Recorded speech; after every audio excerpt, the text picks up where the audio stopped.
Sebelum lanjut ke cerita selanjutnya, yuk subscribe dan like. Absen dulu di kolom komen ya ah. Cahaya matahari pagi menyusup dari jendela setinggi langit-langit apartemen mewah Risa dan Arya, menerangi permukaan meja marmer Carrara di dapur mereka. Risa duduk di sana, menyesap kopi luwak yang baru digiling, sambil membaca berita ekonomi di tabletnya. Bukan karena ia benar-benar mengerti seluk-beluk merger dan akuisisi, tetapi karena ia ingin tetap relevan dengan dunia suaminya.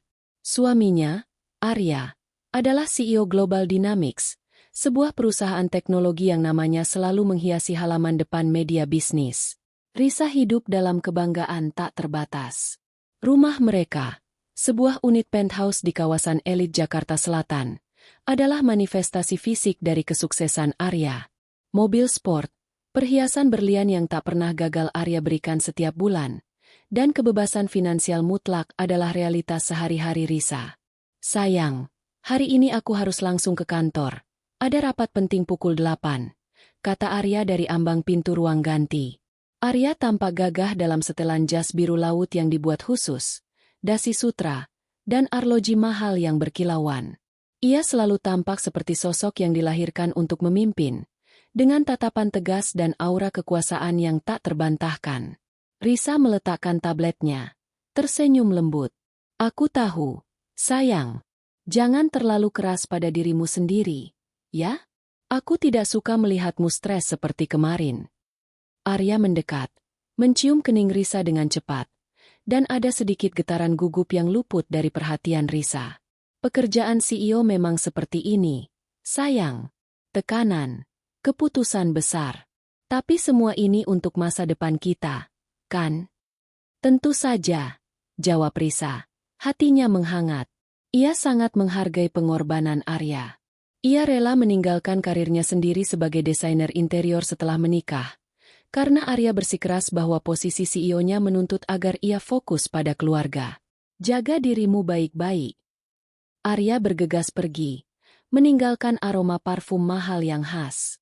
Risa kembali duduk, tetapi hatinya terasa kurang tenang. Hari ini adalah ulang tahun pernikahan mereka yang kelima. Biasanya, Arya akan meluangkan waktu, setidaknya makan malam, atau mengirim bunga besar. Namun, belakangan ini, ia semakin tenggelam dalam kesibukan. Ia sering pulang larut, matanya lelah, dan ia sering menerima telepon rahasia di balkon. Risa menganggap semua itu adalah harga yang harus dibayar untuk statusnya yang luar biasa. Aku harus memberikan kejutan, bisik Risa pada dirinya sendiri. Ide itu muncul seketika. Ia akan membawakan Arya makan siang. Bukan makan siang biasa, melainkan menu favorit Arya dari restoran bintang 5 yang ia kemas sendiri dalam kotak bento mewah. Ia ingin melihat ekspresi kejutan di wajah suaminya. Dan mungkin ia bisa mencuri 5 menit untuk sekadar berpelukan di balik pintu kantor eksklusif sang CEO. Risa segera menghubungi asisten pribadinya untuk menyiapkan kotak bento. Ia kemudian memilih pakaian, gaun midi yang elegan berwarna krem pucat, tas Hermes favoritnya, dan sepatu hak tinggi Manolo Blahnik. Ia harus tampil sempurna. Seorang istri CEO harus memancarkan kelas dan kesuksesan, bahkan hanya untuk mengantar makan siang. Pada pukul 11:30, Risa sudah siap. Ia turun ke lobi dan disambut oleh sopir pribadi mereka. Di dalam mobil Maybach hitam yang meluncur mulus di Jalan Raya Jakarta, Risa menatap pantulan dirinya di jendela. Ia merasa bangga dan beruntung.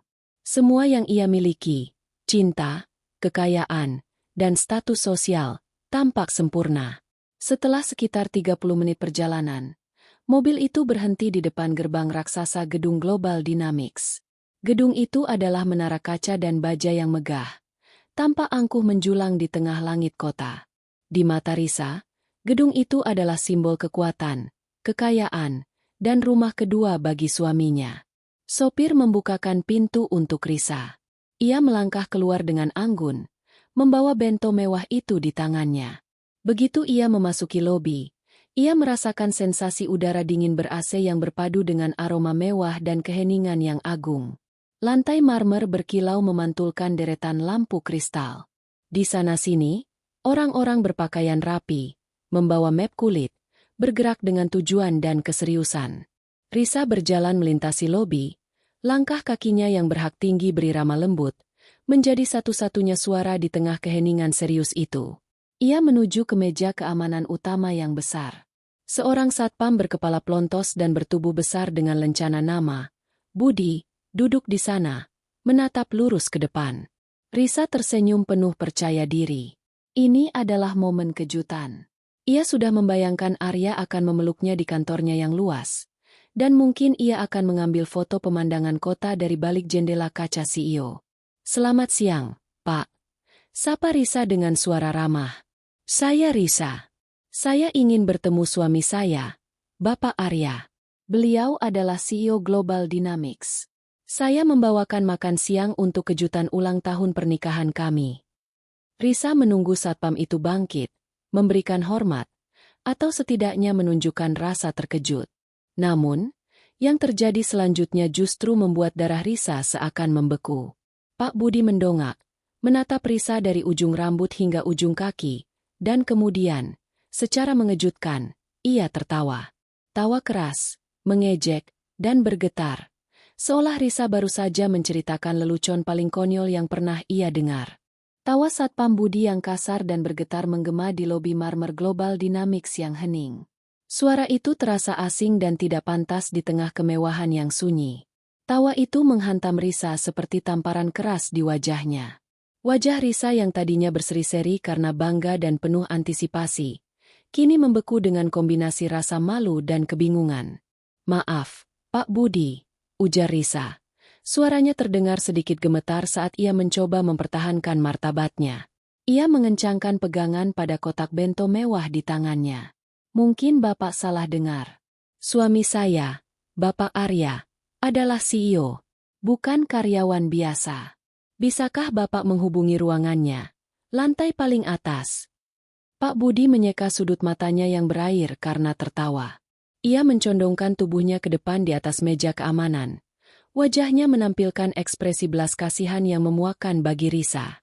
Ibu yang terhormat, katanya, nadanya kini melunak. Namun tetap merendahkan. Saya sudah bertugas di sini 7 tahun.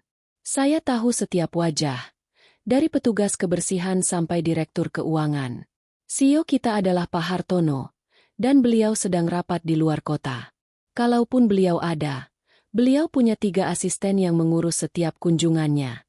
Tidak ada istri CEO yang datang bawa bekal makan siang sambil menyebutkan nama suaminya tanpa janji. Hening. Risa merasa semua mata di lobi, dari karyawan yang lewat hingga petugas kebersihan di sudut, tertuju padanya. Rasa malu itu menjalar dari ujung jari kakinya hingga ke ubun-ubun. Gaun krem pucat dan tas Hermesnya yang mahal terasa seperti kostum konyol. Tapi, Risa mencoba memprotes. Tenggorokannya tercekat. Tidak mungkin. Suami saya memang Arya. Dia memegang kartu akses eksklusif. Dia memiliki ruang kerja dengan pemandangan kota 360 derajat. 5 tahun ini dia mengelola perusahaan ini. Pak Budi mendesah, seolah berurusan dengan pasien rumah sakit jiwa. Bapak Arya yang ibu maksud, yang tinggal di penthouse itu, adalah Arya Guntara. Staf senior pemasaran. Jabatannya bagus, gajinya lumayan, tapi dia bukan CEO. Bahkan untuk bertemu CEO, dia harus membuat janji seminggu sebelumnya. Bu, saya lihat dia setiap hari. Datang tepat waktu, pulang jam 5 sore, kadang lembur. Dunia Risa berputar. Setiap kata-kata Pak Budi merobek selembar demi selembar tirai kebohongan yang selama ini menaungi hidupnya. Staf senior pemasaran. Seragam, jam 5 sore. Ini sangat bertentangan dengan cerita Arya tentang rapat Dewan Direksi tengah malam, penerbangan mendadak ke luar negeri, atau makan malam eksklusif dengan investor. Risa menelan ludah. Air matanya mulai menggenang. Namun ia menahannya dengan sekuat tenaga. Ia harus tetap rasional. Mungkin ini hanya kesalahpahaman? Mungkin Arya memiliki nama samaran di kantor ini untuk menyamarkan identitasnya dari saingan bisnis? Lalu, mengapa dia mengatakan dia adalah CEO? Dan mengapa dia membeli semua ini? Risa menunjuk tasnya dan bento mewah. Jika dia hanya staf. Pak Budi mengangkat bahu. Nada suaranya kini kembali menjadi sinis. Ah, itu urusan rumah tangga Anda, Bu. Saya tidak tahu menahu soal kartu kredit suami Ibu. Tapi yang pasti, CEO? Suami Anda? Lihat, dia baru saja keluar dari gedung ini. Dia selalu pulang jam segini kalau tidak ada lembur. Lewat pintu samping karyawan. Mendengar instruksi itu, Risa secara refleks menoleh ke arah pintu samping yang terbuat dari logam abu-abu, yang digunakan oleh sebagian besar karyawan untuk meninggalkan gedung. Pintu itu adalah rute yang jauh dari pintu utama berlapis kristal yang seharusnya digunakan oleh seorang CEO. Dan di sana, tepat di depan pintu putar layanan karyawan, Risa melihatnya. Itu adalah Arya. Tetapi dia bukanlah Arya yang Risa kenal pagi ini. Jas mahal yang disesuaikan menghilang, digantikan oleh kemeja polo perusahaan berwarna abu-abu muda dengan logo Global Dynamics kecil di dada. Dasi sutra tidak ada, dan arloji mahalnya ditutupi oleh lengan jaket tipis yang tampak sedikit usang. Dia membawa tas ransel nilon berwarna gelap yang terlihat penuh, bukan tas kulit elegan yang selalu ia bawa ke kantor. Arya tampak biasa saja, benar-benar menyatu dengan kerumunan kecil karyawan yang bergegas pulang. Saat Risa melihatnya, Arya baru saja berbalik untuk berjalan ke tempat parkir umum. Wajahnya, yang pagi ini penuh dengan aura percaya diri seorang pemimpin, kini tampak lelah, cemas, dan diwarnai sedikit kelegaan karena telah melewati hari itu. Namun, saat Arya mengangkat kepalanya, matanya bertemu dengan mata Risa yang terpaku di meja satpam. Ekspresi lelah Arya seketika berubah menjadi kengerian murni, seolah ia baru saja melihat hantu di siang bolong. Wajahnya memucat drastis. Ia membeku. Tas ranselnya tampak memberat di bahunya. Ia tahu, dalam sepersekian detik yang mengerikan itu, bahwa dunianya yang rapuh, dinding kebohongan yang ia bangun selama 5 tahun, telah runtuh menjadi debu. Risa tidak perlu penjelasan lagi. Tawa satpam itu, seragam polo abu-abu itu, dan ekspresi panik di wajah Arya adalah bukti yang lebih kuat daripada segudang laporan keuangan palsu yang pernah ditunjukkan Arya. Tamparan realita itu begitu menyakitkan hingga membuat kakinya kehilangan tenaga. Kotak bento mewah di tangan Risa, yang berisi makan siang yang penuh cinta untuk CEO-nya, terlepas dari genggamannya.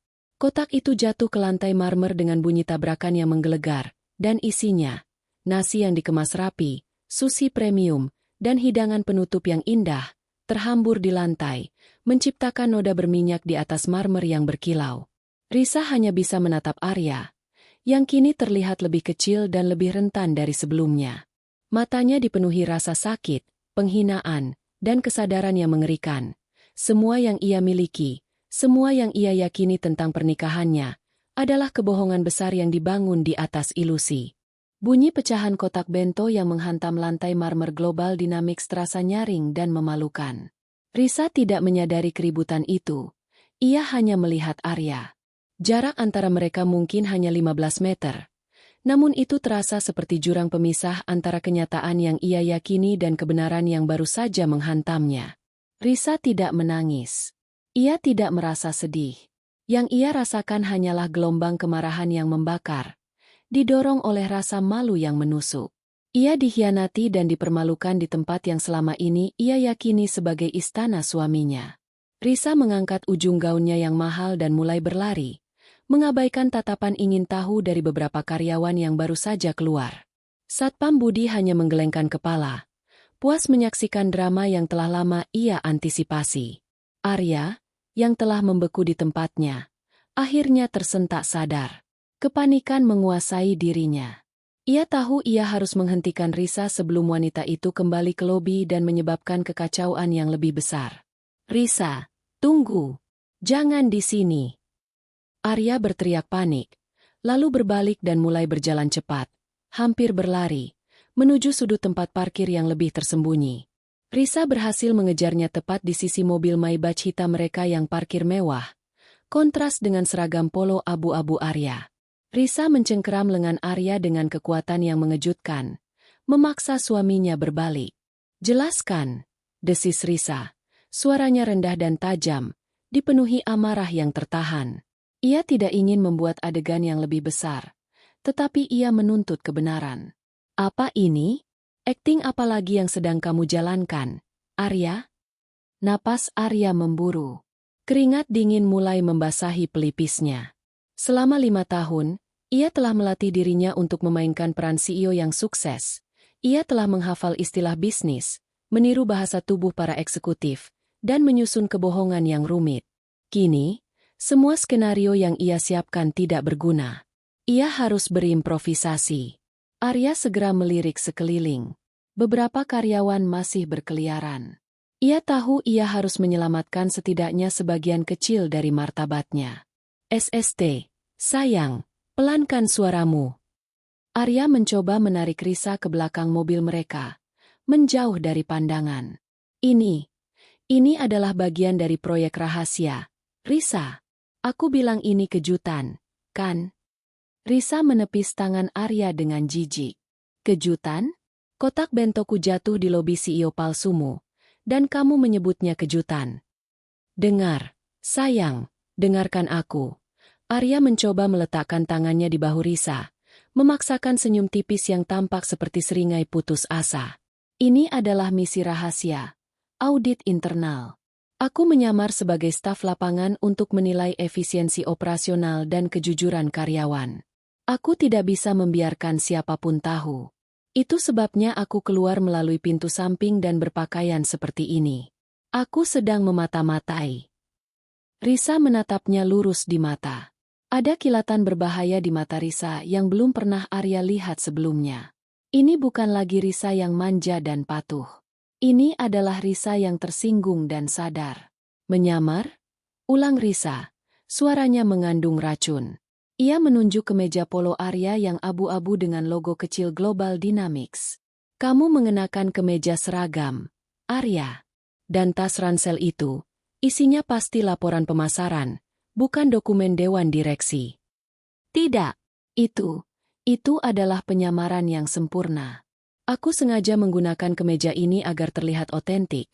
Arya berbohong lagi, berusaha keras menjaga kontak mata, tetapi matanya terus bergerak-gerak, mencari jalan keluar. Risa melangkah maju, mempersempit jarak di antara mereka. Ia memaksa Arya mundur selangkah. Bohong. Pak Budi si Satpam, dia tahu namamu, Arya Guntara. Dia tahu posisimu. Dia tahu jam pulangmu. Dia tidak tertawa karena kamu berpura-pura menjadi staf.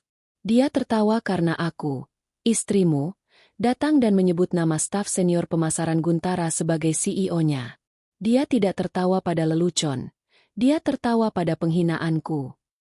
Risa mengambil jeda, menarik napas dalam-dalam. Aku bertanya padamu sekarang, dan kamu akan menjawab dengan jujur.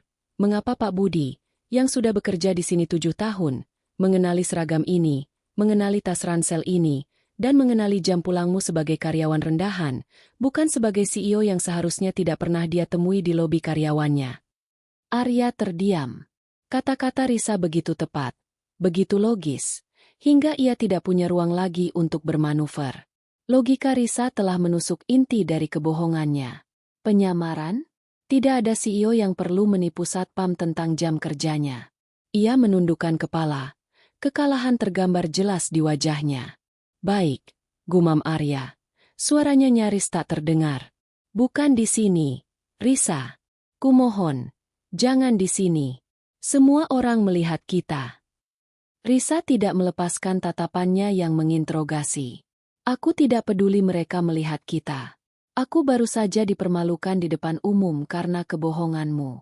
Aku ingin ke lobi sekarang juga, menuntut bertemu dengan CEO sungguhan, Pak Hartono, dan melihat apa yang akan dia katakan tentang misi rahasia ini. Ancaman itu berhasil. Wajah Arya berubah panik. Jika Risa melakukan itu, ia tidak hanya akan kehilangan Risa, tetapi juga pekerjaannya. Seluruh kebohongan di kantor akan terbongkar, dan ia akan dipecat karena menggunakan nama CEO untuk penipuan luar kantor. Tidak, jangan lakukan itu. Arya meraih pergelangan tangan Risa dengan paksa. Kali ini tidak lagi memohon. Ia menyeret Risa menjauh dari pagar lobi dan menuju ke pintu belakang mobil Maybach. Masuk. Kita bicara di rumah. Aku akan jelaskan semuanya. Sungguh. Tapi bukan di sini. Kita harus pergi sekarang. Perintah Arya. Nadanya berubah menjadi diktator. Sebuah nada yang ia gunakan saat berpura-pura menjadi CEO yang berwibawa. Risa, yang sekarang terkejut dengan paksaan fisik dan perubahan nada Arya, terhuyung-huyung. Sopir mereka, yang selama ini dengan bijak berpura-pura sibuk memeriksa ban mobil, segera membuka pintu belakang. Risa dilempar masuk ke kursi mobil mewah yang biasa ia anggap sebagai singgasananya. Saat Arya melompat masuk di sebelahnya, mobil itu meluncur pergi dengan cepat, meninggalkan gedung Global Dynamics dan noda sisa makanan di lantai marmer, sebagai saksi bisu runtuhnya kehidupan palsu Risa. Di dalam mobil yang melaju kencang, Risa menoleh ke Arya. Tidak ada lagi kemarahan buta, hanya kekosongan yang dingin. Kamu punya waktu sampai kita tiba di rumah untuk memberitahuku. Siapa kamu sebenarnya? Kata Risa. Dan dari mana semua uang itu berasal? Setiap detail. Jangan berani-berani berbohong lagi padaku, Arya. Maybach hitam itu meluncur menembus hiruk-pikuk lalu lintas Jakarta yang padat. Namun suasana di dalam kabin kedap suara terasa lebih sesak dan mematikan daripada kemacetan di luar. Sopir, yang sepenuhnya menyadari ketegangan di kursi belakang, menyalakan musik klasik dengan volume rendah, upaya yang gagal untuk meredam kekacauan emosional. Risa duduk tegak. Tangannya terkepal erat di pangkuan. Ia tidak menoleh ke Arya. Tatapannya lurus ke depan, ke kaca pembatas antara mereka dan sopir, tetapi matanya kosong, memproses realitas baru yang sangat pahit. Di sebelahnya, Arya tampak seperti miniatur dari dirinya yang biasa, tertekuk dan pucat. Seragam polo abu-abunya terlihat menyedihkan di samping gaun mewah Risa. Kita sudah jauh dari kantor palsumu, kata Risa akhirnya. Suaranya tenang, dingin, dan sangat menakutkan.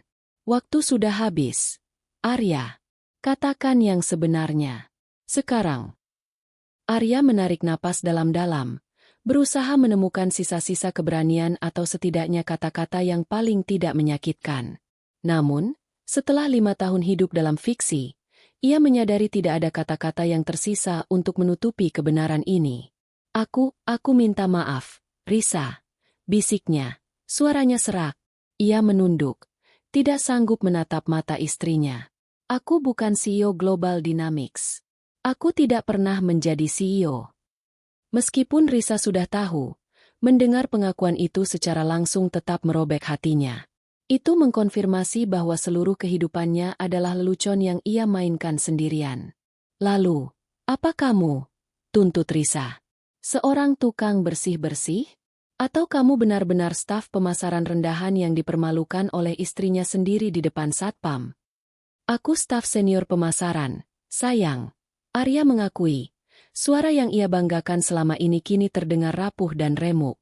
Arya Guntara, senior marketing staff. Posisi yang lumayan, tapi jauh dari CEO yang kubanggakan padamu. Arya kemudian mulai bercerita. Sebuah narasi pahit tentang bagaimana jaring kebohongan itu terentang. Awalnya, itu hanya kebohongan kecil. Ia mulai menjelaskan. Saat kita pertama kali bertemu, aku benar-benar baru di Global Dynamics. Kau saat itu adalah desainer interior sukses, dikelilingi oleh teman-temanmu yang hebat. Mereka semua berbicara tentang CEO dan para pendiri startup yang sukses. Arya menjelaskan bahwa ia merasa tertekan dan malu dengan pekerjaannya yang biasa-biasa saja di tengah lingkaran sosial Risa. Saat pertama kali Risa bertanya tentang pekerjaannya, Arya terlalu malu untuk mengatakan yang sebenarnya. Ia mengambil risiko, mengatakan ia bekerja di divisi elit yang memimpin proyek-proyek besar. Ketika kau bertanya apakah aku CEO, aku hanya tersenyum dan mengangguk. Aku berpikir, aku akan bekerja keras dan akan mencapai posisi itu dalam setahun. Kebohongan itu terasa manis. Risa, kau memandangku dengan penuh kekaguman, yang belum pernah kulihat sebelumnya. Rasa hormat yang kudapat darimu, dari teman-temanmu itu membuatku ketagihan. Namun, ia tidak mencapai posisi CEO. Pekerjaannya sebagai staf senior pemasaran terus berjalan normal. Tapi kebohongan itu sudah terlanjur besar. Ketika mereka menikah, ia harus mengarang cerita tentang ruang kerjanya yang mewah, tentang rapat direksi yang membuatnya pulang larut, dan perjalanan bisnis palsu yang ia habiskan dengan menginap di hotel dekat bandara sambil membaca buku bisnis agar bisa menjawab pertanyaan Risa. Semua detail itu, ujar Arya, suaranya dipenuhi penyesalan. Aku menghabiskan lebih banyak waktu dan energi untuk mempertahankan kebohongan CEO daripada yang harus kulakukan untuk menjadi staf senior pemasaran yang baik. Risa menyimak, air matanya kini mengalir, bukan karena kesedihan, melainkan karena rasa muak yang mendalam. Kebohongan Arya bukan hanya tentang status. Itu adalah pengkhianatan terhadap kepercayaan, terhadap definisi cinta dan pernikahan mereka. Kamu membuatku meninggalkan karierku. Potong Risa tajam. Kamu bersikeras bahwa istri seorang CEO tidak perlu bekerja. Kamu mencuri identitasku, Arya, dan menggantinya dengan identitas, istri CEO, palsu yang kamu ciptakan. Aku tahu, dan aku menyesalinya. Aku hanya ingin melindungimu dari dunia yang kejam ini, sergah Arya. Melindungiku? Atau melindungi egomu yang rapuh? Risa menyeringai pahit. Aku sudah bertahun-tahun menertawakan cerita konyol di grup arisan tentang istri-istri yang tidak tahu apa yang dilakukan suaminya. Ternyata, akulah yang paling bodoh. Rasa sakit itu terlalu besar. Risa menoleh ke arah Arya. Air mata membasahi pipinya. Semua itu adalah ilusi. Lalu, katakan padaku sekarang, Arya. Bagaimana staf senior pemasaran Guntara bisa membeli penthouse, mobil Maybach, dan berlian yang setiap bulan kamu berikan padaku? Bahkan gaji CEO sungguhan pun tidak bisa membelikan kita gaya hidup ini dalam 5 tahun. Dari mana semua uang itu berasal? Pertanyaan Risa menggantung di udara. Lebih berat dari utang yang kini membebani pikiran Arya. Ini adalah kebenaran yang jauh lebih gelap daripada pengakuan bahwa ia bukan seorang CEO. Kebohongan tentang status sosialnya adalah fondasi yang buruk, tetapi kebohongan tentang uang adalah bom waktu yang siap meledak dan menghancurkan mereka berdua. Arya menutup matanya. Wajahnya menegang. Ia tahu ia harus jujur kali ini, tidak peduli betapa mengerikannya konsekuensi itu. Itu adalah bagian terburuknya. Risa, katanya, suaranya nyaris tercekat. Uang itu, semua yang kita miliki. Perjalanan dari Global Dynamics ke penthouse mereka terasa seperti perjalanan waktu yang terdistorsi. 5 tahun berlalu dalam keheningan yang menyesakkan itu. Begitu mobil berhenti di parkiran privat, Risa tanpa kata-kata langsung keluar dan naik lift menuju unit mereka. Arya mengekor dengan langkah gontai. Saat pintu lift terbuka, penthouse yang biasanya terasa seperti surga pribadi kini terasa seperti teater yang mewah. Tempat di mana sandiwara kebohongan selama 5 tahun dimainkan. Risa melepas tas Hermesnya dengan kasar di sofa kulit impor, lalu berbalik, menatap Arya yang kini tampak benar-benar hancur. Seragam polo abu-abu itu kini tampak basah oleh keringat dingin. Uang itu, Arya, dari mana asalnya? Tanya Risa, suaranya kini melengking, kehilangan ketenangan yang ia coba pertahankan di mobil. Jawab aku. Jangan coba-coba mengatakan itu bonus tahunan CEO lagi. Arya merosot ke sofa, menyembunyikan wajahnya di telapak tangannya. Rasa malu dan rasa bersalah itu begitu besar hingga hampir mencekiknya. Itu utang, Risa, kata Arya. Suaranya terdengar seperti rengekan dari jauh. Semuanya. Mobil itu, penthouse ini semua dibeli dengan pinjaman bank dengan jaminan fiktif dan, pada awalnya, menggunakan kartu kredit korporatku di kantor untuk biaya yang bisa kurekayasa. Aku harus membayar cicilan minimum, selalu. Risa terhuyung mundur, seolah dipukul. Pinjaman? Bank? Tunggu. Pinjaman apa? Semua aset ini atas nama kita berdua. Arya. Bagaimana mungkin bank menyetujui pinjaman sebesar ini hanya dengan gaji staf senior pemasaran? Arya mengangkat kepalanya. Matanya merah dan bengkak. Aku memalsukan dokumen, Risa. Bukan hanya di depanmu, tapi di depan bank juga. Aku membuat laporan keuangan palsu, memalsukan tanda tangan CEO sungguhan untuk surat rekomendasi, dan meyakinkan mereka bahwa aku adalah pewaris saham besar di Global Dynamics. Aku membayar oknum maklar bank untuk memuluskannya. Risa terdiam, menatap bingung pada lampu kristal di atas mereka, yang kini tampak menertawakannya. Ia telah hidup sebagai seorang kriminal, istri seorang penipu bank, tanpa disadari. Dan perhiasanmu, lanjut Arya, setiap kata adalah cambukan bagi dirinya sendiri. Berlian itu, sebagian besar adalah berlian buatan. CZ kelas atas yang kualifungsikan menjadi perhiasan bermerek.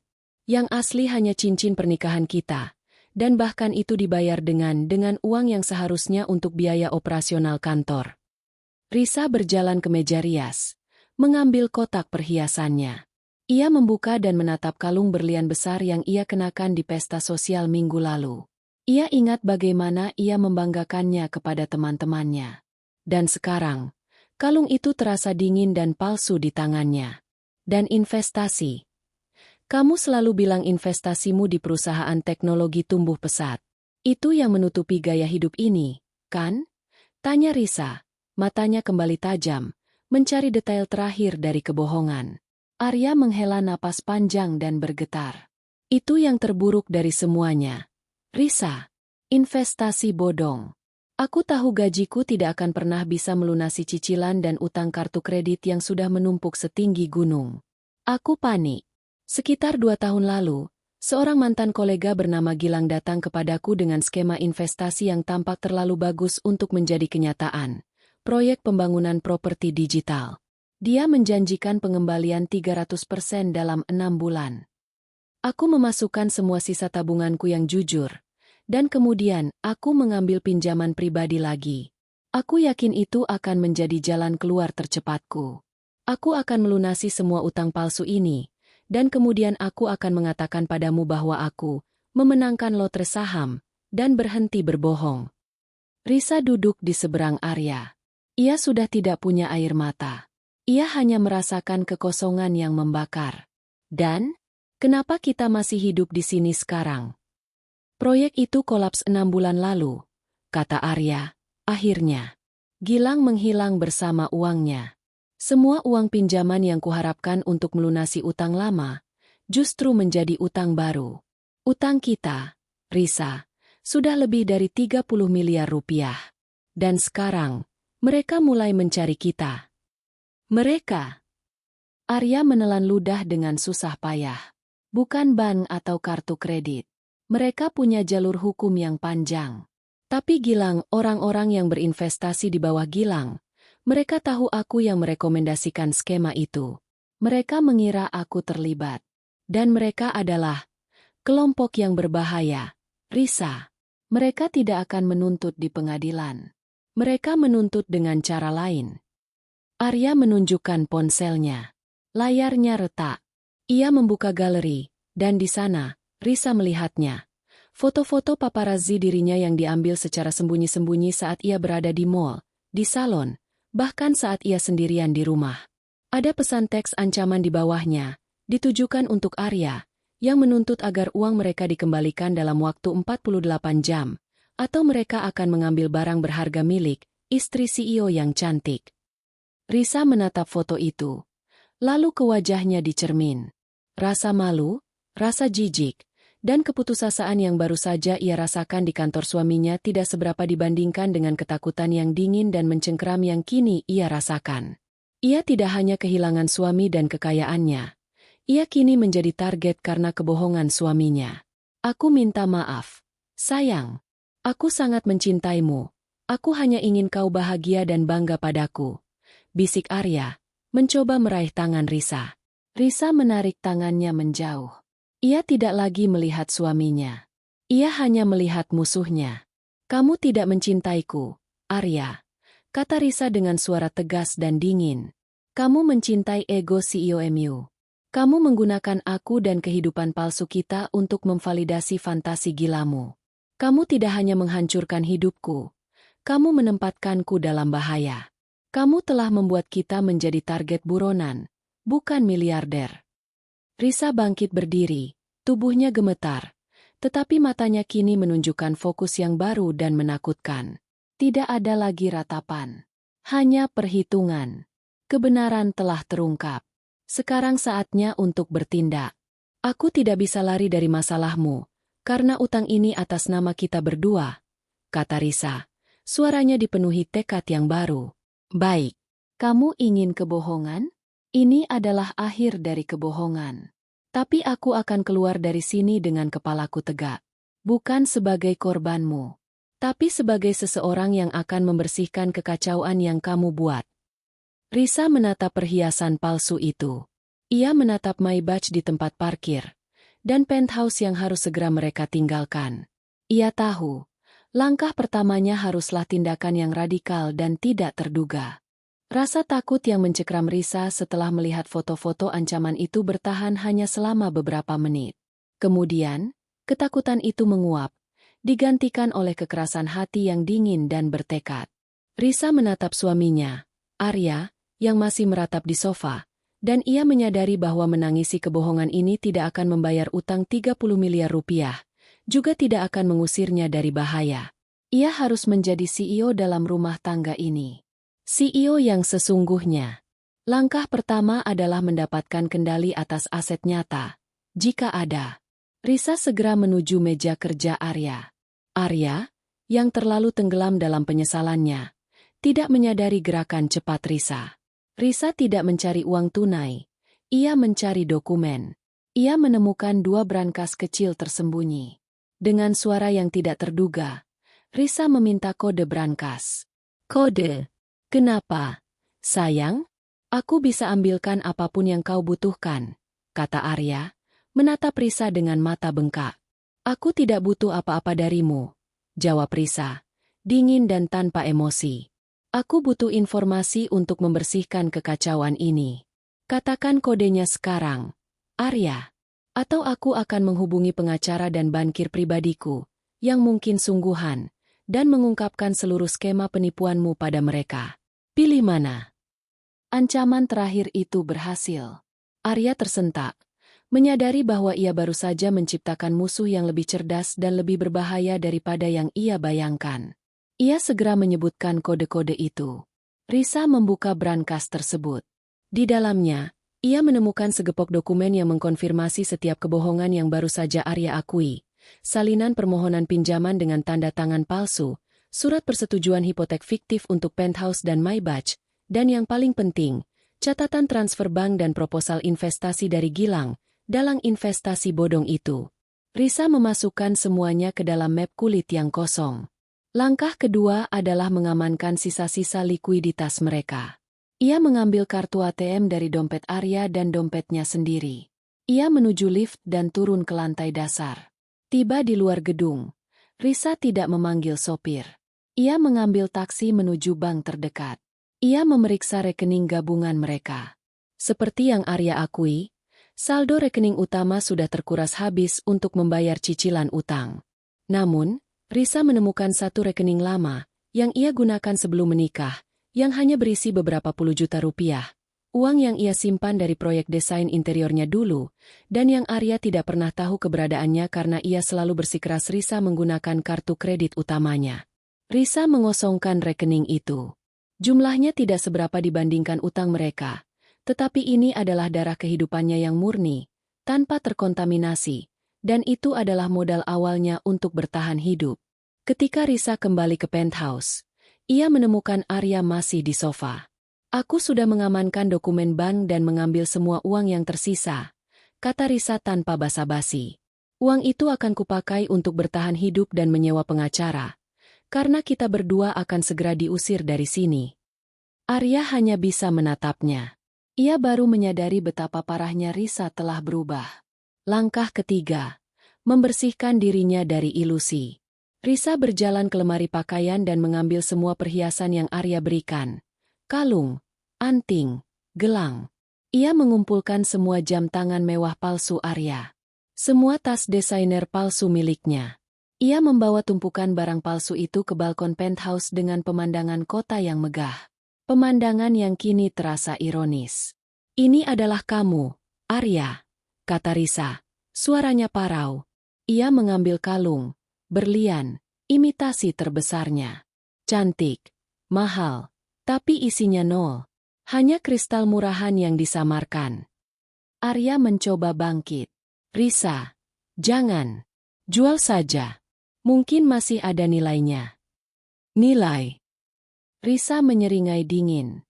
Nilai barang palsu ini hanya untuk menipu orang lain. Sama seperti kamu menipuku. Risa melakukan ini. Ia melemparkan semua perhiasan dan barang palsu itu ke tempat sampah besar di dapur.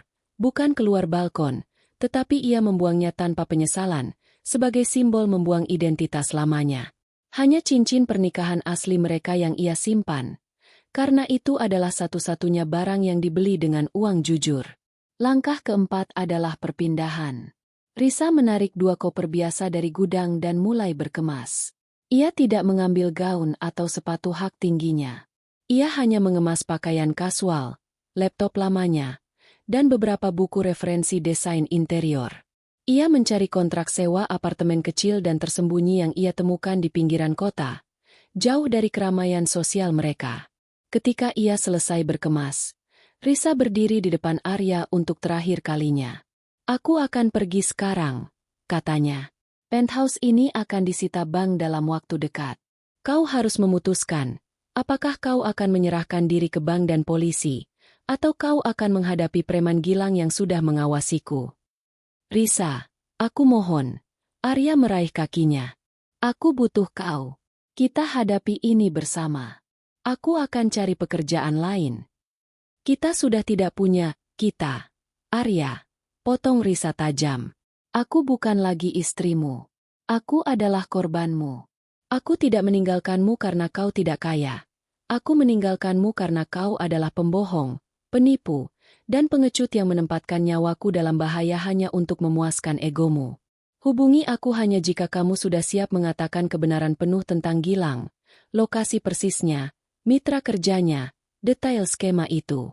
Aku akan mencari cara untuk menjatuhkannya. Jika tidak, aku akan menyerahkan semua dokumen ini kepada polisi dan mengatakan bahwa kamu, Arya Guntara, yang bertanggung jawab atas penipuan ini." Risa mengunci mata Arya. "Jika aku harus dipenjara, kamu akan ikut. Tetapi jika kita bisa menjatuhkan Gilang, kita mungkin mendapatkan kembali sedikit kebebasan dan bahkan membersihkan namaku dari utang bank ini." Setelah menyampaikan ultimatum yang menakutkan itu, Risa berbalik. Ia memanggil taksi daring, bukan sopir mereka. Saat Risa berjalan keluar dari penthouse itu, ia meninggalkan bukan hanya kemewahan, tetapi juga identitas palsunya.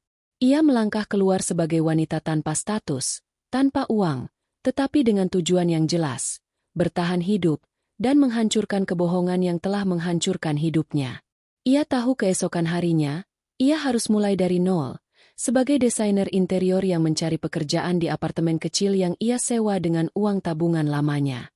Apartemen baru Risa terletak di sebuah gang kecil di pinggiran kota, jauh dari gemerlap menara kaca yang selama ini menjadi pemandangan sehari-harinya. Tempat itu kecil, hanya 1 kamar tidur dengan dapur mini, dan jendela kamarnya hanya menghadap ke tembok bangunan sebelah.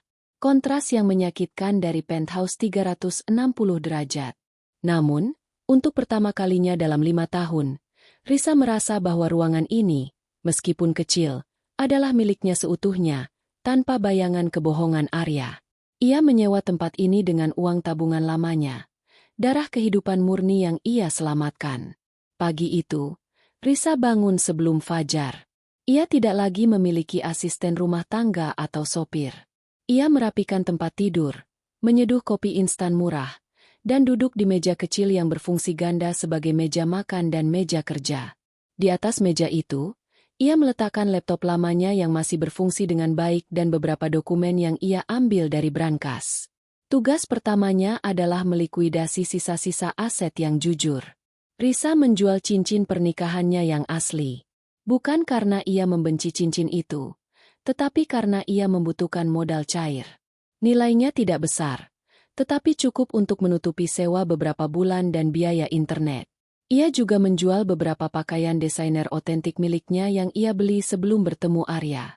Ketika ia kembali dari pasar barang bekas, ia membuang kantong belanjaan mahal dan menggantinya dengan tas belanja kain. Ia menatap pantulan dirinya di cermin. Risa yang dulu adalah istri CEO yang glamor. Risa yang sekarang adalah seorang wanita tanpa riasan, mengenakan kaos polos, tetapi matanya memancarkan ketajaman yang tidak pernah ia miliki sebelumnya. Risa segera beralih ke rencananya yang paling penting, mencari pekerjaan. Ia membuka kembali portofolio desain interiornya yang berdebu. Ia mulai melamar pekerjaan di biro desain kecil dan mengirimkan tawaran jasa independen ke berbagai koneksi lamanya. Namun, dunia yang ia tinggalkan 5 tahun lalu telah bergerak maju tanpanya. Beberapa lamarannya ditolak dengan alasan ia sudah terlalu lama absen dari industri.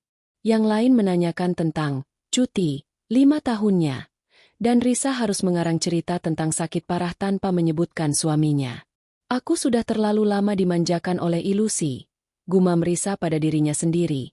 Rasa frustrasi mulai merayapi. Tepat pada tengah hari, ponsel Risa yang baru, ia mengganti nomor ponselnya agar Arya tidak bisa langsung menghubunginya, berdering. Itu adalah nomor tak dikenal. Ia mengangkatnya dengan hati-hati. Risa, ini aku, Arya. Suara Arya terdengar putus asa dan serak.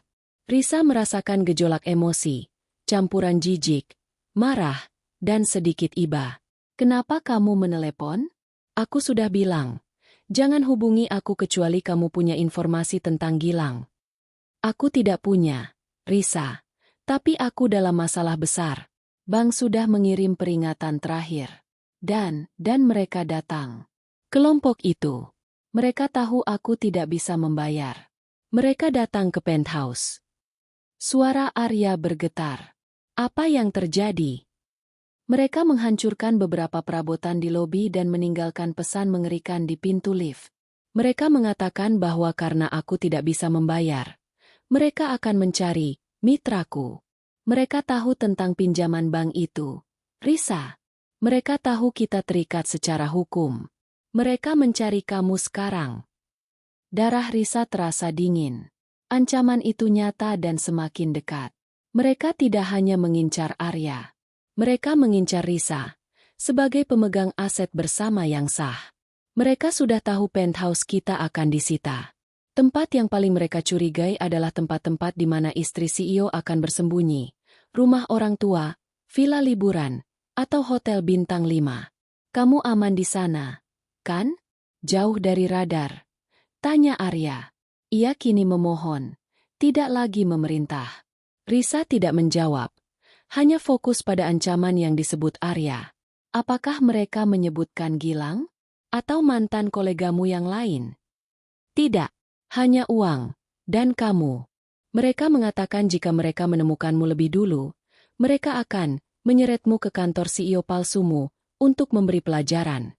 Kata Arya, suaranya tercekat.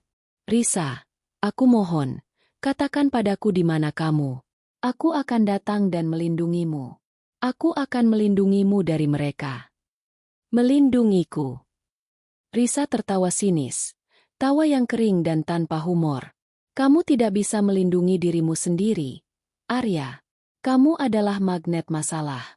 Kamu menciptakan bahaya ini. Dan aku tidak akan membiarkanmu membawanya ke tempat tinggalku yang baru. Risa menghela napas. Kebohongan dan kelemahan Arya membuatnya muak. Tetapi informasi yang ia berikan sangat penting. Kelompok ini adalah masalah yang harus diselesaikan, bukan dihindari. Melarikan diri hanya akan menunda yang tak terhindarkan. Dengarkan aku baik-baik, Arya, kata Risa. Nadanya kembali menjadi komandan.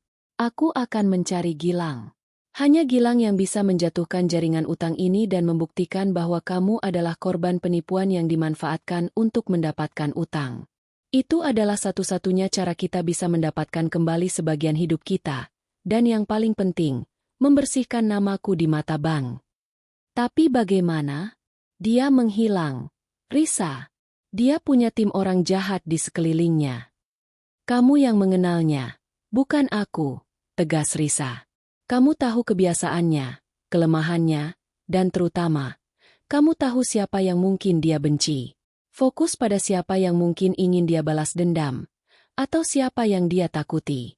Cari tahu di mana dia terakhir terlihat oleh teman-temanmu. Kirimkan semua informasi yang kamu dapatkan ke email baruku. Jangan hubungi aku lewat telepon ini lagi.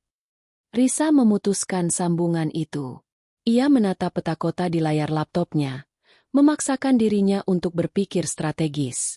Ia menyadari bahwa ia tidak lagi bersembunyi dari suaminya, tetapi dari kelompok kriminal yang mematikan. Ia harus mulai mencari. Risa membuka dokumen transfer bank dari brankas lama Arya. Ia melihat nama penerima transfer, PT Surya Investama, perusahaan fiktif Gilang. Risa harus mencari dalangnya, bukan sekadar penagihnya. Mulai sekarang, misi Risa bukan lagi mencari pekerjaan.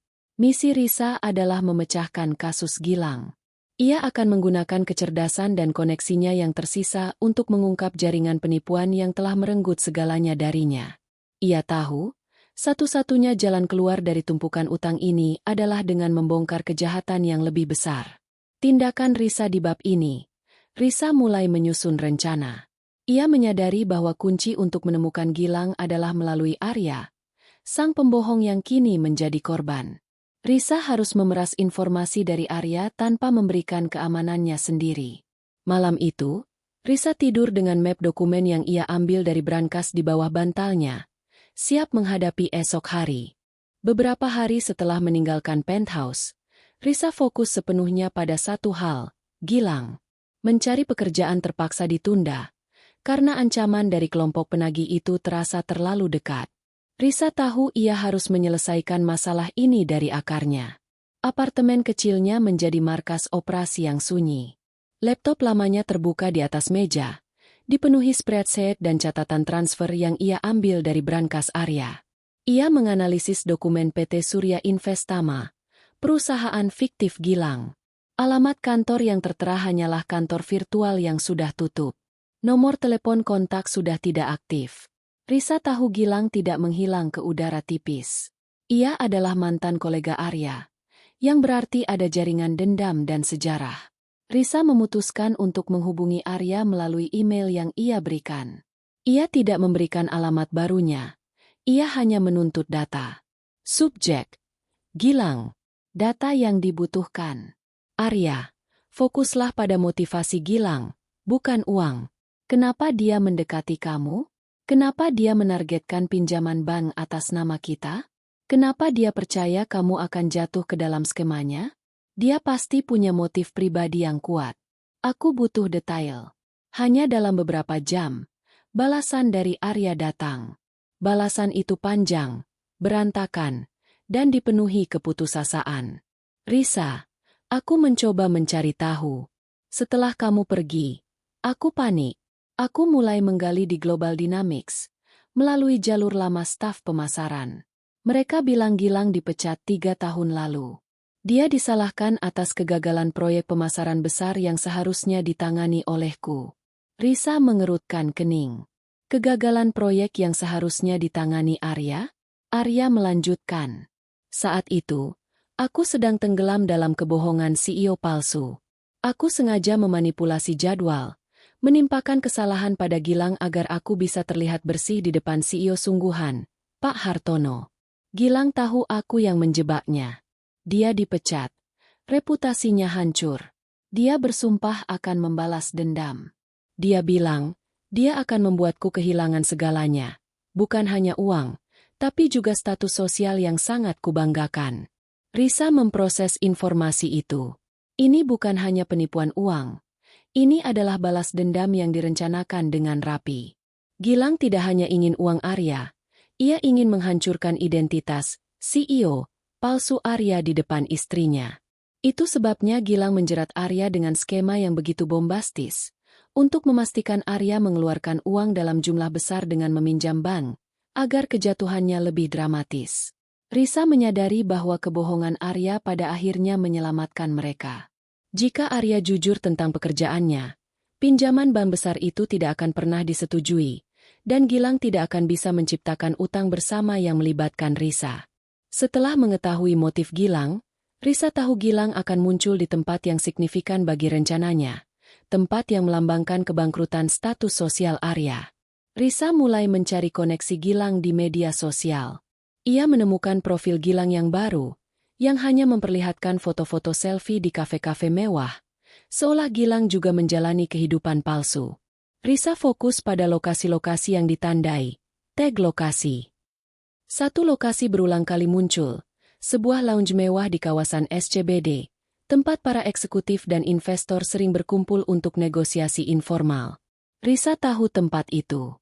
Itu adalah tempat yang sangat cocok untuk Gilang. Ia bisa berpura-pura menjadi investor sukses sambil mengintai korban berikutnya. Dan yang paling penting, mengawasi Arya dari jauh. Risa mengambil risiko besar. Ia membalas email Arya. Subjek. Rencana. Baca dengan teliti. Gilang ingin status sosialmu hancur. Bukan hanya uangmu. Dia akan berada di tempat di mana dia bisa melihatmu hancur. Aku ingin kamu menemuinya. Risa kemudian merinci rencana yang sangat berisiko. Arya harus menghubungi Gilang dan berpura-pura bahwa kebohongan CEO-nya masih utuh. Arya harus meyakinkan Gilang bahwa dia baru saja mendapatkan pinjaman bank baru untuk investasi yang lebih besar, dan ingin membalas dendam pada Risa yang meninggalkannya. Gilang tidak akan menolak umpan ini, bisik Risa pada dirinya sendiri. Egonya terlalu besar. Dia akan ingin melihat Arya tenggelam lebih dalam. Arya, yang kini dalam kondisi rentan dan dikuasai ketakutan, setuju tanpa banyak perlawanan. Titik krusial. Pertemuan itu harus diadakan di tempat umum yang ramai dan netral. Risa meminta Arya untuk menyarankan lounge mewah di SCBD, lokasi yang sering Gilang tandai. Malam harinya, Arya mengirim email dengan alamat dan waktu pertemuan. Gilang setuju. Ia bahkan terdengar antusias, berharap dapat memeras lebih banyak uang dari Arya, yang ia yakini masih hidup dalam ilusi kesuksesannya. Risa memandang dirinya di cermin kecil. Ia tahu ia tidak bisa datang sebagai dirinya yang sekarang, wanita sederhana yang mencari pekerjaan. Ia harus kembali menjadi istri CEO, palsu, untuk terakhir kalinya. Ia mengeluarkan satu-satunya gaun mahal yang ia selamatkan, yang terbuat dari bahan yang tidak bisa dijual di pasar loak. Ia merias wajahnya, menyisir rambutnya dengan elegan. Ia harus terlihat glamor, dingin, dan benar-benar hancur, sesuai dengan narasi yang ingin dilihat Gilang. Namun, di balik penampilannya yang sempurna, ada perbedaan besar. Di saku rahasia tas tangan kecilnya, ia menyimpan ponsel lamanya, yang sudah diatur untuk merekam suara. Ia tidak akan meminta uang. Ia akan mencari bukti kejahatan yang bisa ia serahkan ke polisi. Risa keluar dari apartemen kecilnya, meninggalkan semua ketakutan. Ia kembali ke sarang hiu, lingkungan mewah yang ia tinggalkan, bukan sebagai mangsa, tetapi sebagai pemburu yang bertekad. Ia harus bekerja sama dengan suaminya yang pembohong, demi kebebasan mereka berdua.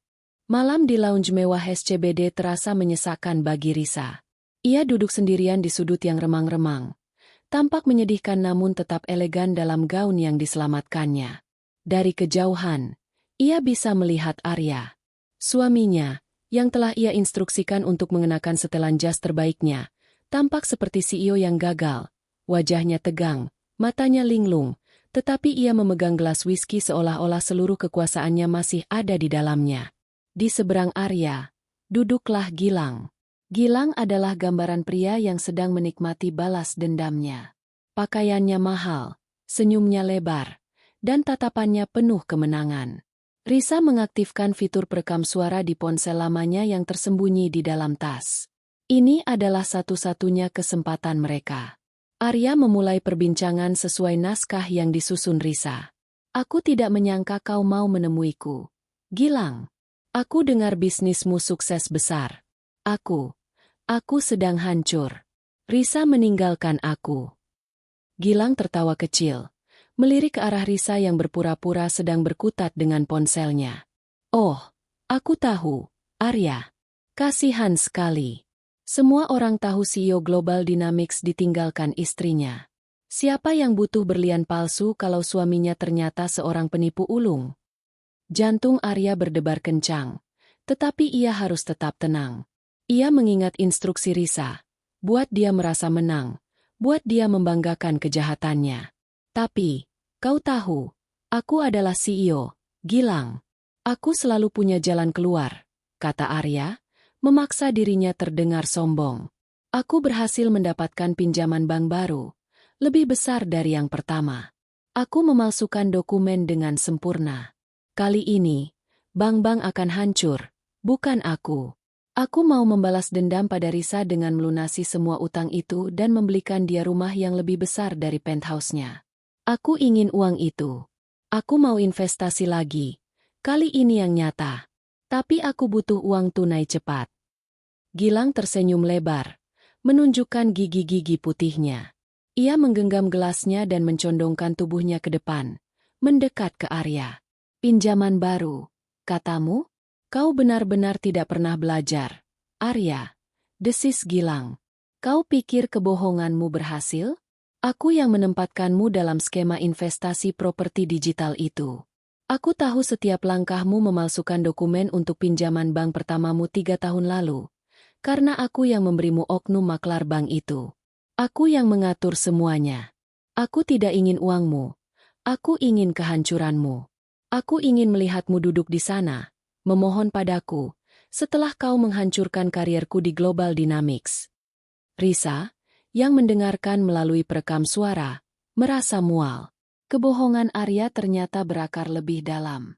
Arya tidak hanya menimpakan kesalahan pada Gilang, ia bersekongkol dengan jaringan kejahatan Gilang sejak awal, tanpa menyadarinya.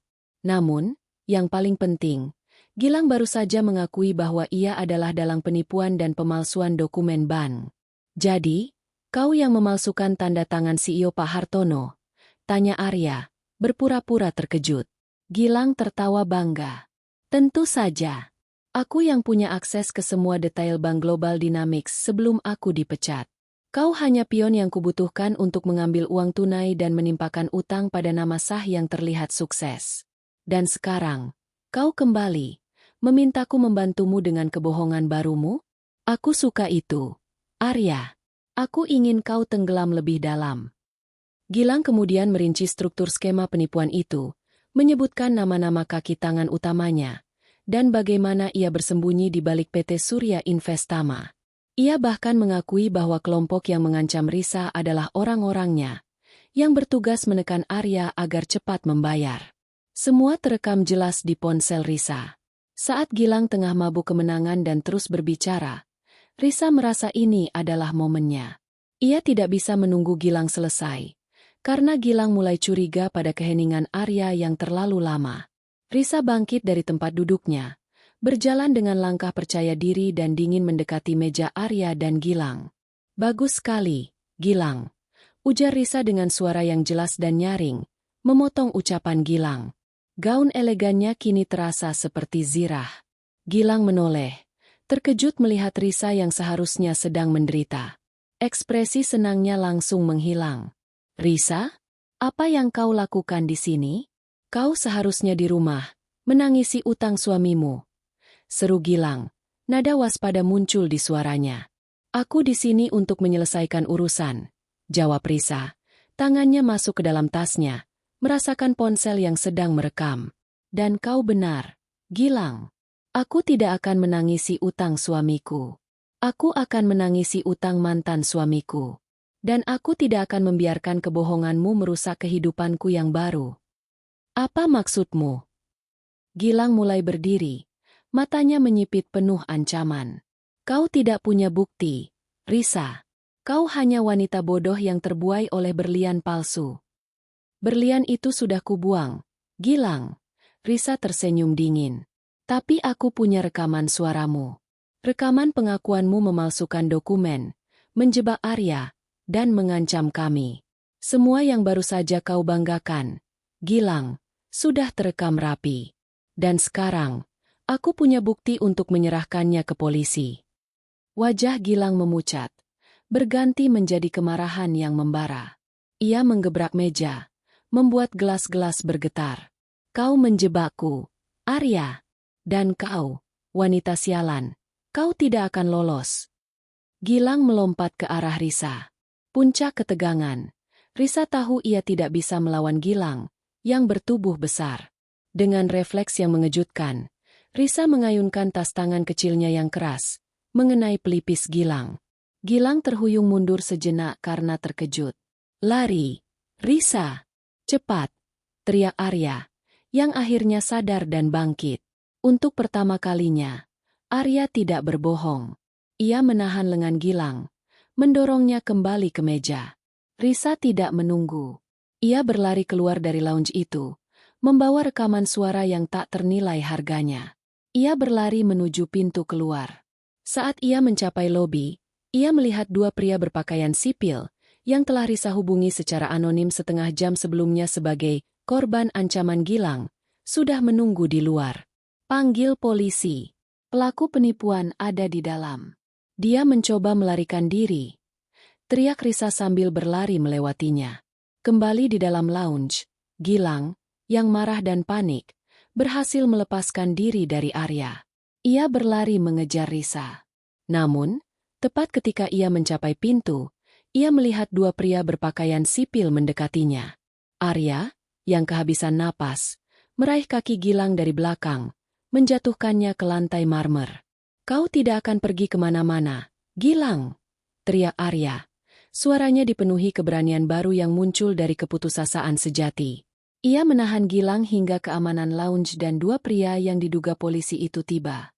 Risa, yang sudah berada di taksi yang melaju menjauh, memegang erat ponselnya. Ia berhasil. Rahasia itu telah dihancurkan oleh kebenaran yang direkamnya. Risa tidak kembali ke lounge mewah itu. Begitu ia yakin taksi yang ia tumpangi telah membawanya jauh dari area SCBD, ia segera berbelok ke kantor polisi terdekat. Ia membawa ponselnya, yang masih merekam pengakuan Gilang, serta map berisi semua dokumen palsu yang ia selamatkan dari brankas Arya, bukti kebohongan dan penipuan yang melibatkan Gilang dan Arya.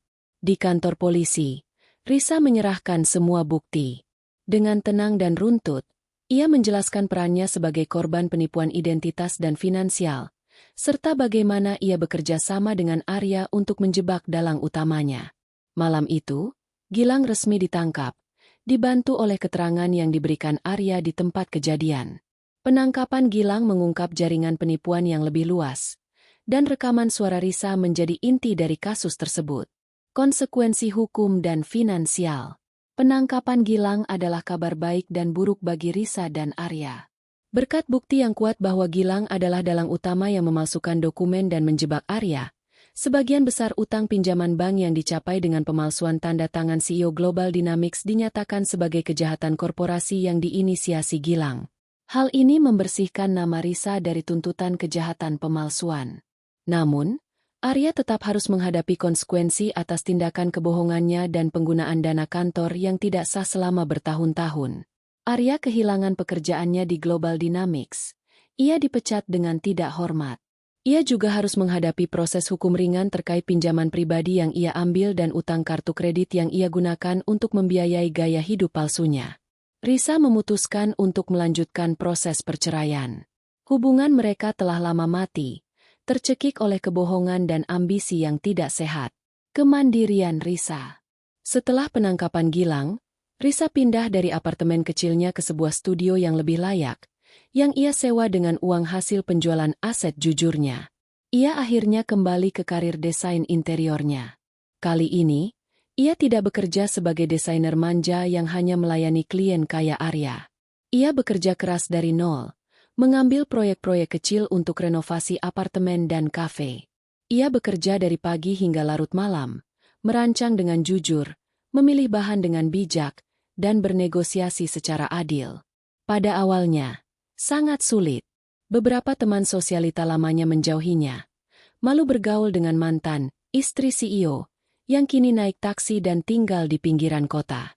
Namun, Risa menemukan lingkaran pertemanan baru, para pekerja keras, pengusaha kecil, dan seniman yang menghargai ketulusan dan kerja keras. Ia menemukan kebahagiaan sejati dalam kemandirian finansial yang ia bangun dengan keringatnya sendiri. 3 bulan berlalu. Risa kini menjadi desainer interior independen yang sukses. Reputasinya menyebar dari mulut ke mulut. Ia tidak lagi membutuhkan berlian atau tas desainer untuk memvalidasi dirinya. Karya-karyanya berbicara lebih keras daripada status sosial manapun. Epilog. Sebuah kunjungan dan perpisahan yang damai. Pada suatu sore, setelah Risa menandatangani kontrak besar pertamanya, ia memutuskan untuk mengunjungi Arya. Arya kini tinggal di sebuah kamar sewaan sederhana. Ia baru saja menyelesaikan proses hukumnya dan menjalani konseling yang disarankan. Ketika Risa tiba, Arya sedang mengenakan kemeja kerja biasa. Tampak lebih kurus namun lebih tenang. Ia bekerja sebagai manajer penjualan di sebuah perusahaan kecil. Posisi yang jujur dan ia raih dengan usahanya sendiri. Mereka duduk di kafe sederhana di dekat tempat tinggal Arya. "Aku datang untuk menyerahkan surat cerai final," kata Risa, meletakkan map di atas meja. Arya mengangguk, tanpa menunjukkan perlawanan. "Aku sudah menandatanganinya. Aku tidak punya hak untuk menahanmu. Risa, kau pantas mendapatkan yang lebih baik. Seseorang yang bisa memberimu kebenaran, bukan ilusi." "Aku sudah mendapatkannya," jawab Risa, tersenyum kecil. "Aku memberikannya pada diriku sendiri." "Terima kasih, Arya, atas kerjasama yang terakhir itu. Jika bukan karena keberanianmu menahan Gilang, kita mungkin tidak akan pernah membersihkan nama kita dari utang bank." "Kau yang pantas mendapatkan pujian," balas Arya, menatap Risa dengan rasa hormat yang tulus. "Kau adalah CEO sejati. Kau mengambil kendali ketika aku benar-benar hancur. Kau menggunakan kepintaranmu untuk memperbaiki kekacauan yang kubuat. Aku berharap aku bisa menjadi setengah dari dirimu." Risa menatapnya lama. Rasa bencinya sudah lama menghilang, digantikan oleh belas kasihan dan pengakuan pahit bahwa Arya juga merupakan korban dari kelemahannya sendiri. "Aku berharap kau akan baik-baik saja, Arya," kata Risa. "Dan aku berharap kau akan belajar untuk menghargai kebenaran, sekecil apapun itu." Mereka berjabat tangan, perpisahan mereka final, tetapi penuh dengan kedamaian yang aneh. Risa berjalan pergi, tidak melihat ke belakang. Ia melangkah keluar dari bayangan CEO palsu itu untuk selamanya. Ia kini bebas, bukan karena ia menemukan suami kaya raya, tetapi karena ia menemukan kekuatannya sendiri. Ia telah melewati neraka kebohongan dan muncul sebagai wanita yang kuat, mandiri, dan berharga. Ia tidak lagi mencari kesempurnaan. Ia hidup dalam kebenilman dan kejujuran.